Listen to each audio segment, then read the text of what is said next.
Terima kasih Anda masih menyaksikan debat keempat calon wakil presiden pemilu tahun 2024. Bapak Ibu sekalian, di segmen keempat ini, ketiga calon wakil presiden akan saling tanya jawab. Ini mungkin adalah segmen yang paling dinanti. Oleh karena itu kami ingatkan sekali lagi kepada seluruh hadirin yang ada di ruangan ini untuk berkomitmen dan bekerja sama, memberikan kesempatan yang sama kepada semua calon wakil presiden. Mohon untuk dihargai ketika para calon wakil presiden sedang saling tanya jawab. Sepakat Bapak Ibu semua? Terima kasih, mohon kerjasamanya sekali lagi.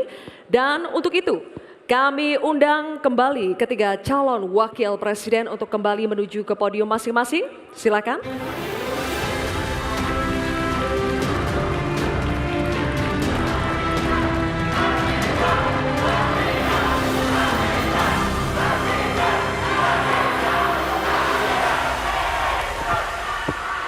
Baik, Bapak-Bapak, Cukup.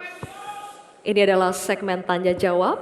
Jawaban akan ditanggapi oleh calon wakil presiden penanya dan selanjutnya akan direspon kembali oleh calon wakil presiden yang menjawab.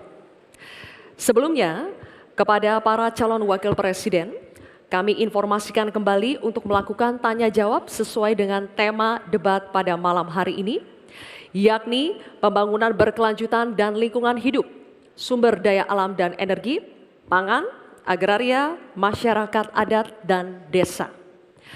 Jika menggunakan singkatan atau terminologi, mohon diberikan penjelasannya agar pertanyaannya jelas dan dimengerti oleh calon wakil presiden lainnya. Kami informasikan juga untuk dalam penyampaiannya tetap berada di podium. Ya, dan pada segmen ini kesempatan pertama akan kami berikan kepada calon wakil presiden nomor urut 1 Bapak Muhaimin Iskandar untuk bertanya kepada calon wakil presiden nomor urut 2 Bapak Gibran Rakabuming Raka. Bapak Muhaimin, waktunya 1 menit dimulai saat Bapak berbicara. Silakan. Terima kasih. Pak Gibran, Indonesia ini terdiri dari berbagai bioregional, di mana kita harus betul-betul mengerti agar pembangunan kita tepat sasaran dan bisa tumbuh dengan baik. Pertanyaannya, bagaimana strategi Anda melaksanakan pembangunan berbasis bioregional itu agar keadilan iklim terjaga, keadilan sosial terwujud, keadilan ekologi terlaksana dengan baik, keadilan antar generasi juga terwujud, sekaligus keadilan sosial. Mohon dijelaskan. Waktunya masih ada 17 menit. Apakah akan dipergunakan? 17 detik. 17 detik maksud kami? Cukup. Cukup Pak Muhaimin, baik. Kini kami persilakan calon wakil presiden nomor urut 2 Bapak Gibran Rakabuming Raka untuk menjawab. Waktunya 2 menit dimulai saat Bapak berbicara. Silakan. Gus Muhaimin ini lucu ya. Menanyakan masalah lingkungan hidup tapi itu kok pakai botol-botol plastik itu. Padahal saya, Pak Ganjar, Prof. Mahfud pakai botol kaca. Itu gimana itu komitmennya? Botol plastik semua itu. Tapi enggak apa-apa. Kita kembali lagi ke topik ya. Intinya di sini kita sudah berkomitmen untuk yang namanya pembangunan tidak boleh lagi Jawa sentris. Harus mulai Indonesia sentris. Kemarin Gus Muhaimin menolak IKN, tidak apa-apa, akan kita lanjutkan dan akan kita perkuat IKN itu. Sekali lagi yang namanya pembangunan yang masif harus memperhatikan aspek lingkungan, sosial dan keberlanjutannya. Kita pastikan mencari titik tengah, sekali lagi titik tengah, titik keseimbangan.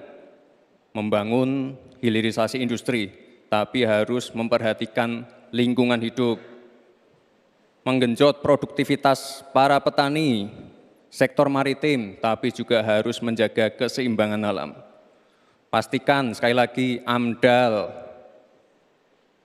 analisa lingkungan, sustainability report bisa tersajikan dengan baik dan pastikan menggandeng pengusaha-pengusaha lokal, UMKM lokal. Jadi tidak besar sendiri tapi ikut membesarkan yang lain. Intinya adalah anggaran ini dipakai untuk kesejahteraan rakyat.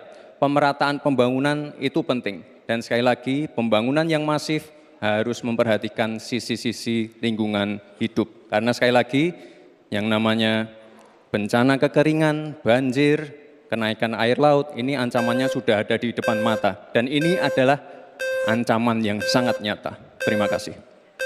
Baik, ini kami persilakan. Nanti ada waktunya. Nanti ada waktunya. Cukup. Cukup. Kami persilakan calon Wakil Presiden nomor urut 1 Bapak Muhaimin Iskandar untuk menanggapi. Waktunya 1 menit Bapak di saat berbicara akan dimulai. Silakan. Pertanyaan saya tidak terjawab sama sekali. Karena di undang-undang kita juga dinyatakan bahwa potensi bioregional kita itu adalah bahwa wilayah nasional kita itu bukan terbagi bukan saja sekedar karena politik dan administrasi, tetapi ekosistem lingkungannya ada, sekaligus juga komunitas masyarakat yang tumbuh juga menjadi pertimbangan. Sehingga Papua misalnya, jangan pernah salah dalam membangun Papua. Papua harus berbasis pemerataan dan keadilan yang sempurna. Maluku misalnya, dengan kekuatan maritimnya, Maluku menjadi bioregional untuk pengembangan ekonomi kelautan dan perikanan. Jawa misalnya, keberlanjutan pembangunan yang menumbuhkan potensi ekonomi secara pertumbuhan. Baik, waktunya habis Pak Muhaimin.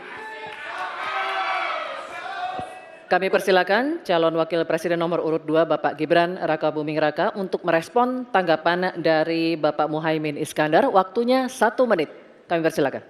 Loh, katanya tidak menjawab pertanyaan, tapi Gus Muhaimin malah ngomongin pemerataan pembangunan. Itu kan tadi yang saya omongin, Gus. Pemerataan pembangunan yang tidak lagi Jawa sentris, harus Indonesia sentris. Pembangunan IKN sebagai simbol transformasi pembangunan Indonesia, Papua, dan lain-lain. Itu kan tadi udah saya jawab. Intinya sekali lagi, pembangunan tidak boleh lagi Jawa sentris, harus lebih memperhatikan masyarakat terutama yang ada di luar Jawa, biar bisa merasakan akses konektivitas yang lebih baik lagi, menurunkan inflasi, menurunkan Gini rasio, meningkatkan peluang kerja, menumbuhkan titik pertumbuhan ekonomi baru. Itu tadi kan udah saya jawab, Gus. Mungkin Gus Muhaimin juga tidak paham dengan pertanyaan yang diberikan ke saya. Mungkin itu kan dapat contekan itu dari Pak Tom Lembong mungkin ya. Terima kasih. Masih ada waktu, Pak Gibran, cukup? Tenang. Tenang. Cukup. Bisa kami minta kerjasamanya? Baik, baru saja kita simak bersama. Calon Wakil Presiden nomor urut 1 dan 2 saling bertanya jawab. Selanjutnya, calon Wakil Presiden nomor urut 2 Bapak Gibran Rakabuming Raka bertanya ke calon Wakil Presiden nomor urut 3 Bapak Mahfud MD. Bapak Gibran, waktu Anda 1 menit dimulai saat Bapak berbicara. Silakan. Bagaimana cara mengatasi greenflation? Terima kasih. Masih ada waktu, Bapak Gibran. Aturan istilah Kami sampaikan kembali terminologi atau singkatan, mohon untuk Baik. dijelaskan.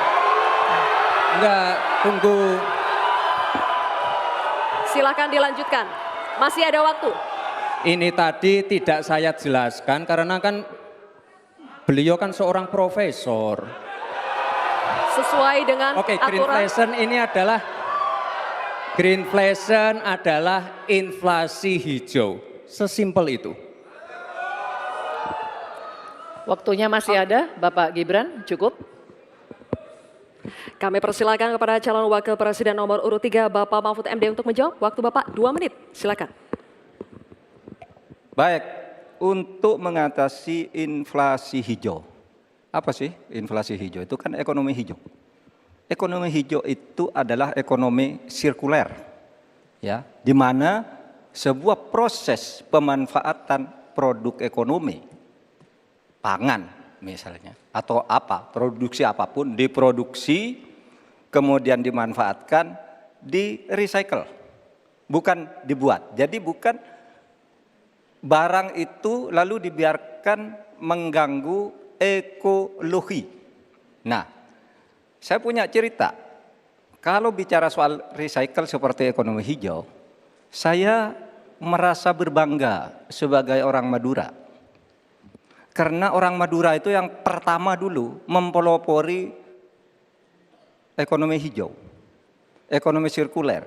Di mana orang Madura itu tuh yang memunguti sampah-sampah, menguti plastik-plastik lalu diolah. Sehingga sebenarnya ekonomi sirkuler itu sudah menjadi kesadaran masyarakat. Nah oleh sebab itu kalau untuk mengatasi inflasi itu tentu yang paling gampang kan kebijakan-kebijakan. Diatur saja jatahnya. Di sini kan harus ada data. Kecenderungannya di sini begini, kebijakannya harus begini. Kecenderungannya di sini begini, kebijakannya harus begini. Nah itulah yang kita pahami tentang ekonomi hijau, ya, inflasi hijau dan sebagainya dan sebagainya. Nah, saudara, banyak hal yang harus kita lakukan. Karena misalnya ya, ukuran kemajuan ekonomi kita selalu diukur dari sekitar 5 hal. Misalnya pertumbuhan, kemiskinan, ketimpangan, dan 2 lainnya. Tetapi ada satu yang harus ditambahkan, yaitu emisi. Baik Pak Mahfud, waktu Anda habis. Terima kasih. Selanjutnya kami persilakan kepada calon wakil presiden nomor urut 2, Bapak Gibran Rakabuming Raka untuk menanggapi. Waktu Anda 1 menit, silakan.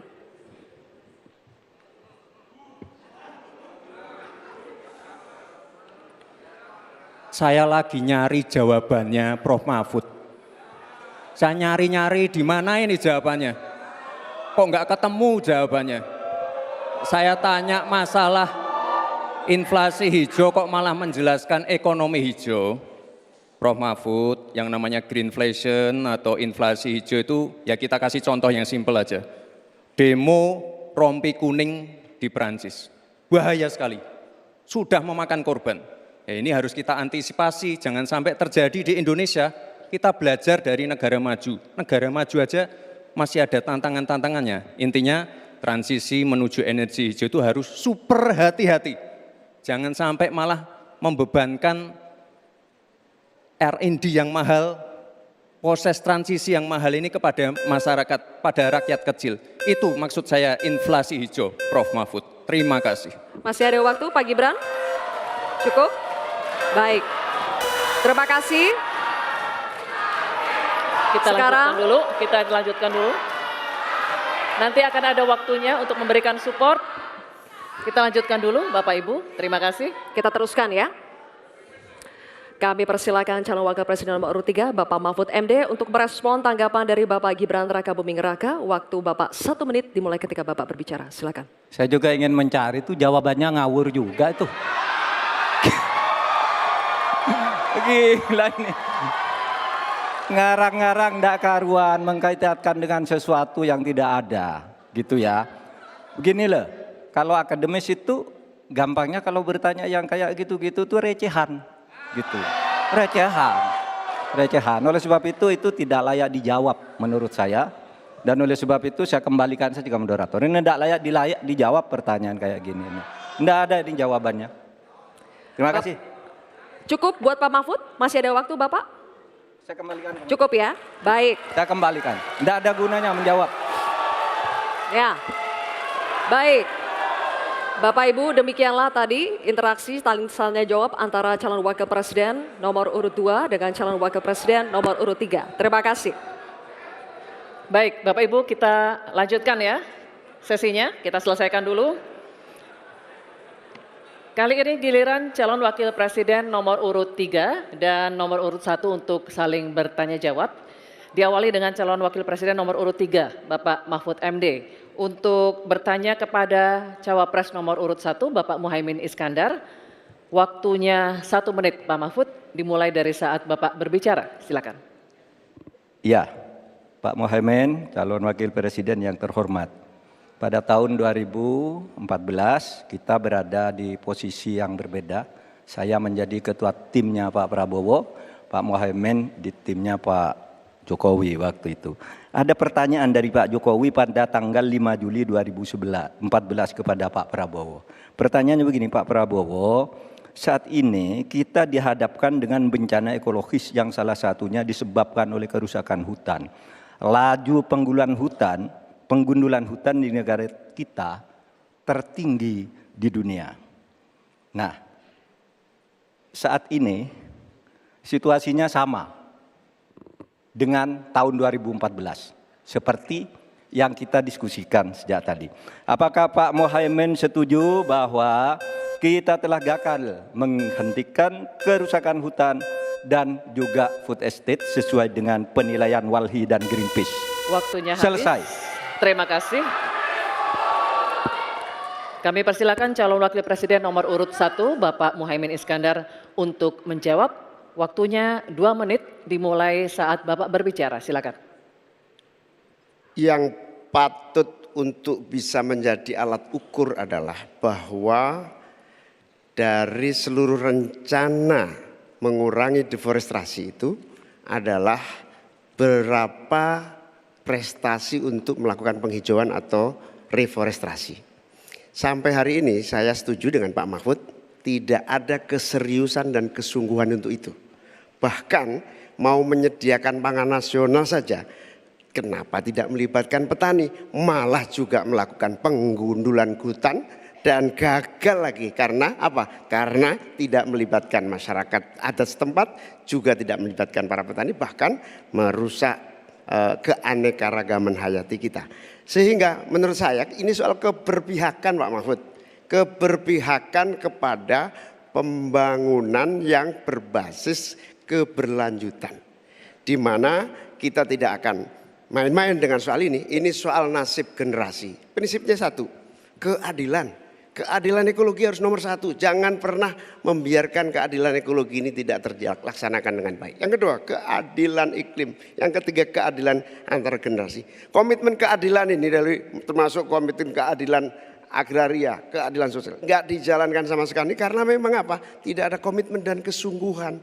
Konstitusi sudah ada, anggaran juga punya, kemudian undang-undang juga banyak. Sekali lagi, komitmen dan kemauan sungguh serta tidak abai terhadap tugas dan tanggung jawab sebagai pemerintah. Oleh karena itu nanti kalau amin dipercaya, insya Allah yang paling pokok adalah kesungguhan, komitmen untuk melaksanakan konstitusi dengan sungguh-sungguh, berpihak kepada rakyat dan lingkungan, bukan berpihak kepada investor ataupun pengusaha. Waktunya masih cukup Pak Muhaimin? Baik.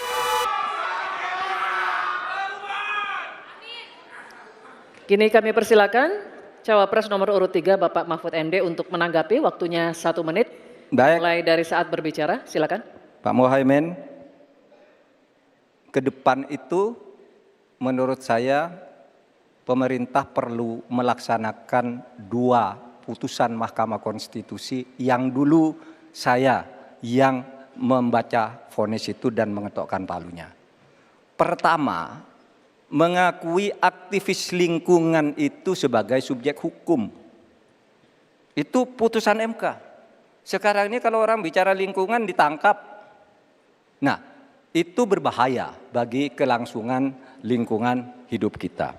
Lalu yang kedua, saya juga udah pernah tuh membuat putusan Mahkamah Konstitusi dan saya sendiri yang ngetok palunya agar definisi hutan adat itu betul-betul dibedakan dari definisi hutan negara. Karena definisi hutan adat yang sering dipakai sekarang itu sering menyingkirkan masyarakat adat dari lingkungan hidupnya. Selesai. Waktunya habis. Kami persilakan kembali Cawapres nomor urut 1 Bapak Muhaimin Iskandar untuk merespon tanggapan dari Pak Mahfud MD tadi. Waktunya 1 menit dimulai dari saat Bapak berbicara. Silakan. Ya, setuju apa yang disampaikan Pak Mahfud. Inti dari hasil kemerdekaan kita itu kan 2. 1, bahwa pemerintah atau negara mengatur sistem dan tata kelola pemerintahan dan kenegaraan. Yang kedua, mengelola kekayaan dan aset negara kita. Nah ini yang tidak pernah dilakukan. Dibiarkan aset itu liar, bahkan ada orang yang menguasai 500.000, sementara petani gurum kita sudah hampir 16 rumah tangga petani gurum yang hanya punya tanah 0,5 hektar. Itu dari segi soal pertanahan. Nah apalagi jasa para pemangku adat. Masyarakat adat yang memiliki banyak jasa sejak sebelum kemerdekaan hingga hari ini menjaga hutan, menjaga lingkungan kita, tetapi tidak pernah diajak dialog. Ada pemaksaan melalui PSN, tidak diajak bicara. Rempang misalnya, itu tidak melibatkan dengan sungguh-sungguh masyarakat di sekitar itu. Terima kasih. Masih ada waktu Bapak? Cukup? Cukup. Baik, oke. Kalau begitu, sesi tanya jawab untuk segmen ini sudah habis. Kita berikan apresiasi untuk ketiga calon wakil presiden kita. Hadirin sekalian, kita akan jeda sejenak dan di segmen selanjutnya ketiga calon wakil presiden akan kembali melakukan tanya jawab. Untuk itu tetap bersama kami di debat keempat calon wakil presiden pemilu tahun 2024.